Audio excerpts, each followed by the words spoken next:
তাইবা একাডেমিতে যারা অনলাইনে রেকর্ডেড ভিডিও দেখে এলেম অর্জন করছে তারাও কি ছাত্র হিসাবে গণ্য হবে? যদিও তাদের সাথে আপনার দেখা না হয়ে থাকে, এভাবে অনলাইনে এলেম হাসিল করলে তালেবে এলেম হওয়া সম্ভব? হ্যাঁ সম্ভব, কেন সম্ভব নয়।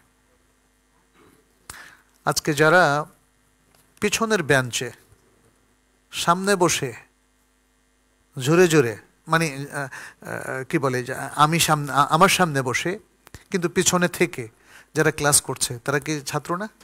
ছাত্র। কিন্তু এমনও তো হতে পারে উনি অনেক অমনোযোগী, আবার এমনও হতে পারে যিনি রেকর্ডেড ক্লাসটা শুনলেন তিনি অনেক বেশি মনোযোগী। আর এখন সরাসরি হুবহু শোনাটা, এর মধ্যে কি আর কোনো দ্বিমত আছে যে না মনে হয় এটা জিন অথবা ভূত, তার কাছ থেকে শুনেছে আরেকজনের নাম দিয়ে, এটা কি সম্ভব? সম্ভব না। আসলে রিয়েলি শুনছেন।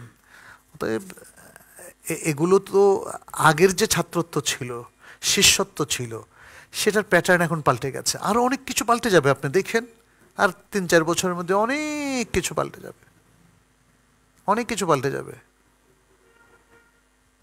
আপনি দেখবেন যে আমাদের পরিবহনের মধ্যে অনেক নতুন কিছু এসে যাবে, গাড়িগুলো উঠতে শুরু করবে, স্পেসে থাকা শুরু করবে লোকজন।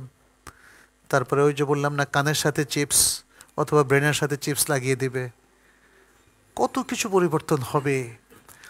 পরিবর্তনগুলোর উপর ভিত্তি করে শরিয়ার বিধানও কিন্তু চেঞ্জ হবে, কিন্তু শরিয়ার মূলনীতি চেঞ্জ হবে না, এটা খেয়াল রাখেন। শরিয়ার মূলনীতি চেঞ্জ হবে না। নতুন ইস্যুজ আসছে, তাহলে নতুন বিধান হয় জায়েজ নয় জায়েজ না, এরকম। কিন্তু আপনি একটা নতুন জিনিস দেখলেন যে বলে এত শরীয়তে নাই, তাই না? একটা নতুন এআই তো শরিয়ার কোথাও লেখা নাই, আর্টিফিশিয়াল ইন্টেলিজেন্স, ফলে এটা আর স্বীকার করা যাবে না যে এআই নামে আসলে কিছু নাই, বলা যাবে এটা? যেহেতু আমি কোরআন হাদিসে কোথাও পাই নাই, অতএব এআইকে আমি অস্বীকার করছি, এটা বলা যাবে? এটা বলা যাবে না। আপনি চিকিৎসা বিজ্ঞানে দেখেন কত নতুন কিছু চলে আসছে। হ্যাঁ, আপনার মানুষ এখন রিং পরে। রাসূল সাল্লাল্লাহু আলাইহি ওয়াসাল্লাম রিং পরেছেন? রাসূল সাল্লাল্লাহু আলাইহি ওয়াসাল্লাম রিং পরেন নাই, অতএব রিং পরা নাজায়েজ। ফতোয়া ঠিক আছে? হ্যাঁ, বুঝতে হবে। তাহলে রিং পরানোরও একটা হুকুম শরীয়তে আছে। এখন এটা জায়েজ, এটার ফর্মুলা বের করতে হবে শরিয়ার মূলনীতি থেকে। রিং পরা জায়েজ, যেহেতু এটা চিকিৎসার একটা পার্ট, যদিও সাহাবাদের আমলে এটা ছিলই না, তখন রিং পরানোর কথা কেউ কল্পনাও করে নাই, করছে? সুতরাং এইভাবেই আমাদেরকে চিন্তা করতে হবে। আমরা মনে করি যে এখন ঘরে বসে আপনি তো আসতে পারছেন না, সিদ্দিক মসজিদে আসতে পারছেন না। আমরা দেখলাম যাদেরকে নিয়ে ৮৬ জনকে নিয়ে আমরা ক্লাস শুরু করলাম, শেষে ৮-১০ জন হয়ে গেল, তাই না? তাহলে মানে এখন যদি আপনি আসার শর্তটা করেন এবং বলেন যে না আসতেই হবে, নইলে এলেম হবে না, তাহলে দেখবেন যে অধিকাংশ মানুষ এখনো ইগনোরেন্ট থেকে যাবে, অজ্ঞ থেকে যাবে। আর অনলাইনে যদি আমরা জ্ঞানকে ছড়িয়ে দিতে পারি তাহলে সবার কাছে জ্ঞান যাবে।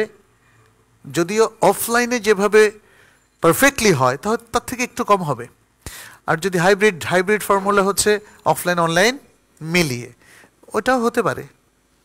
যদি কেউ অনলাইনে ক্লাস করেন তাহলে অফলাইনে মাসে একবার করে চলে আসেন সামনে, সেটা তো অনেকের পক্ষে সম্ভব না। অনলাইনে এখন সারা বিশ্ব একটাই পাঠশালা। আমাদের এই পাঠশালায় যেমন তাইবা একাডেমিতে দেখা যাচ্ছে যে ব্রাজিল, আর্জেন্টিনা, তার সাউথ আফ্রিকা, মরক্কো, আলজেরিয়া, মৌরিতানিয়ার ছাত্র আছে, সাউথ কোরিয়ার ছাত্র আছে, জাপানের ছাত্র আছে, নর্থ আমেরিকার ছাত্র আছে। তো ওরা তো আর আমার এখানে প্রতি 10 বছরেও একবার আসতে পারবে কিনা সন্দেহ আছে। হ্যাঁ, কিন্তু আমরা জুমে এখন তাদের সাথে বসতে পারি। এটা সেমি লাইভ আর কি, মানে একদম অফলাইনের মতো। সব হোয়াইট বোর্ডের মতো লেখা যায়, বলা যায়, ইনস্ট্যান্টলি রিয়াকশান দেখানো যায়, তাই না? সব কিছু। অতএব এটাও কিন্তু সামনে বসার মতো। বরং যারা অনলাইনে এখন অভ্যস্ত হয়ে গেছে তারা মনে করে এইটা এখানে বসার চাইতে আরও ক্লোজ। আমরা শিক্ষককে একদম চোখের সামনে দেখতে পাচ্ছি, আমার যে বড় স্ক্রিন, এবং তার কথাটা ক্লিয়ার শুনতে পাচ্ছি, তাই না? এবং হাত তুলতেও পারছি, এবং তিনি অবজার্ভ করে ঠিক আছে, তিনি আমার নাম ধরে বলছেন, আচ্ছা মঞ্জুর আপনি প্রশ্ন হাত তুলেছেন, তাহলে আপনার কি প্রশ্ন বলেন। তখন আমরা ইন্টারাক্ট করতে পারছি কিনা? পারছি। তাহলে ছাত্রত্ব শিষ্যত্ব যদি সেই 1400 বছর আগে বসে থাকেন এবং তার উপর ফতোয়া দেন, এটা অ্যাপ্রোপ্রিয়েট হবে না।